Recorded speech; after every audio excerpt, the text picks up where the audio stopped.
Provo Panjaitan dengan NPM 2402050153 ingin memaparkan video tentang sejarah dan pertumbuhan bahasa Indonesia.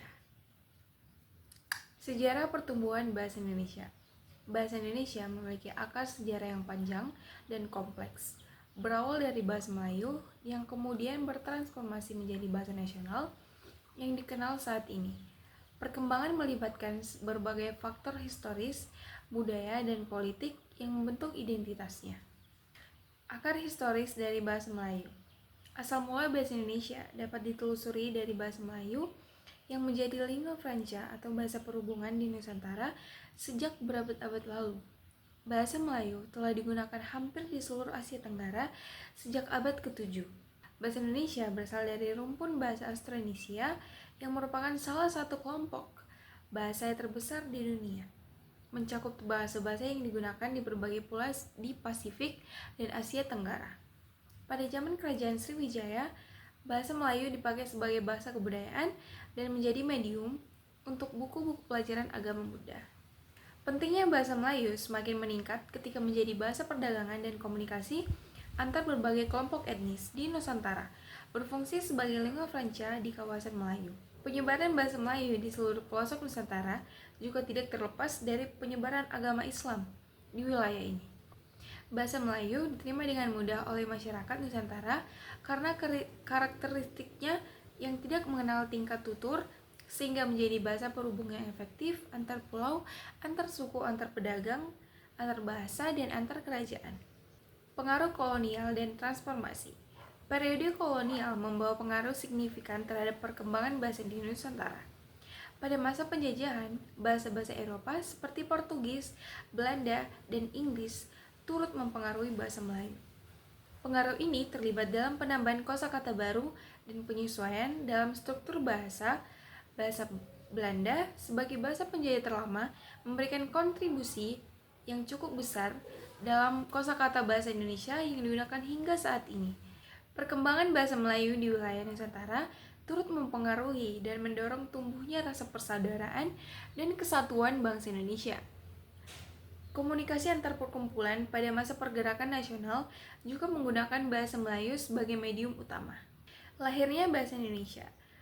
Titik balik penting dalam sejarah bahasa Indonesia terjadi pada persiapan Kongres Pemuda tahun 1926 ketika para pemuda masih mempermasalahkan tentang sebutan Bahasa Persatuan Indonesia. M. Tabrani kemudian mengusulkan agar bahasa Melayu diganti dengan istilah Bahasa Indonesia, dan usulan ini disetujui bersama pada 2 Mei 1926. Puncak dari proses ini adalah peristiwa bersejarah Sumpah Pemuda pada tanggal 28 Oktober 1928. Ketika para pemuda Indonesia yang tergabung dalam perkumpulan pergerakan secara resmi mengangkat bahasa Melayu sebagai bahasa Indonesia sebagai bahasa persatuan untuk seluruh bangsa Indonesia. Momentum ini menandai kelahiran formal bahasa Indonesia sebagai simbol identitas nasional. Setelah Indonesia merdeka pada tahun 1945, status bahasa Indonesia semakin diperkuat dengan ditetapkannya sebagai bahasa nasional dan resmi negara dalam Undang-Undang Dasar 1945. Penetapan ini memiliki tujuan strategis untuk mempersatukan berbagai suku dan etnis di seluruh Nusantara di bawah satu identitas nasional yang sama. Kedudukan dan fungsi bahasa Indonesia. Bahasa Indonesia memiliki posisi yang sangat penting dalam struktur kebangsaan dan kenegaraan Indonesia. Kedudukan yang khusus memberikan berbagai fungsi vital dalam kehidupan berbangsa dan bernegara. Kedudukan bahasa Indonesia. Bahasa Indonesia memiliki dua kedudukan utama yang saling melengkapi dan memperkuat posisinya dalam kehidupan berbangsa dan bernegara. Kedudukan ini mencakup status sebagai bahasa nasional dan bahasa negara. Sebagai bahasa nasional, status ini diperoleh sejak dicetuskannya Sumpah Pemuda pada 28 Oktober 1928 ketika para pemuda dari berbagai daerah di Indonesia bersumpah untuk menjunjung tinggi bahasa persatuan, yaitu bahasa Indonesia.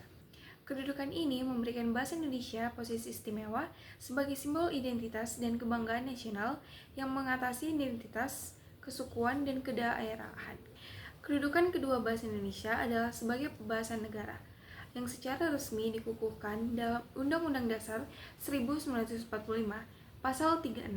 Status ini memberikan legitimasi formal bagi penggunaan bahasa Indonesia dalam seluruh aspek penyelenggaraan negara, mulai dari pendidikan, administrasi pemerintahan, hingga transaksi hukum dan peradilan. Fungsi bahasa Indonesia sebagai pemersatu bangsa. Salah satu fungsi utama bahasa Indonesia adalah alat pemersatu bangsa yang terdiri dari beragam suku, budaya, dan bahasa daerah. Dalam konteks masyarakat Indonesia yang sangat heterogen dan ratusan bahasa daerah, bahasa Indonesia menjadi bahasa penghubung antar daerah dan budaya yang efektif, memfasilitasi interaksi dan pertukaran gagasan di seluruh penjuru tanah air. Fungsi ini sangat vital dalam membangun koneksi sosial dan memperkuat rasa kebersamaan sebagai satu bangsa di tengah keberagaman yang ada. Selain itu, bahasa Indonesia juga mencerminkan nilai-nilai sosial budaya yang mendasari sifat bangsa Indonesia, menjadi wadah ekspresi dalam identitas kolektif masyarakat Indonesia. Nilai-nilai gotong royong, musyawarah, dan toleransi yang menjadi ciri khas bangsa Indonesia tercermin dalam berbagai ungkapan dan istilah dalam bahasa Indonesia. Fungsi bahasa Indonesia dalam berbagai bidang kehidupan. Bahasa Indonesia memiliki fungsi vital dalam berbagai bidang kehidupan, mulai dari pendidikan, pemerintahan, media massa, hingga perdagangan dan ekonomi. Dalam bidang pendidikan, bahasa Indonesia menjadi bahasa pengantar utama di seluruh jenjang pendidikan, memungkinkan transfer pengetahuan dan keterampilan secara efektif kepada pelajar dari berbagai latar belakang. Di bidang pemerintahan dan administrasi negara, bahasa Indonesia berfungsi sebagai bahasa resmi untuk seluruh kegiatan kenegaraan, termasuk dokumen-dokumen pemerintah, perundang-undangan, kebijakan publik, dan komunikasi resmi lainnya. Fungsi ini menjamin transparansi dan aksesibilitas informasi kepemerintahan bagi seluruh warga negara. Dalam dunia media dan komunikasi massa, bahasa Indonesia menjadi medium utama penyebaran informasi, gagasan, dan konten kreatif yang menjangkau seluruh lapisan masyarakat.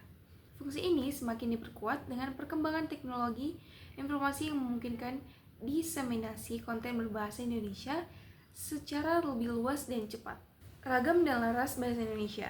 Kekayaan bahasa Indonesia yang tercermin dari beragam variasi dan register yang digunakan berbagai konteks komunikasi. Keberagaman ini menunjukkan fleksibilitas dan adaptabilitas bahasa Indonesia dalam mengakomodasi berbagai kebutuhan komunikasi masyarakat. Konsep ragam bahasa.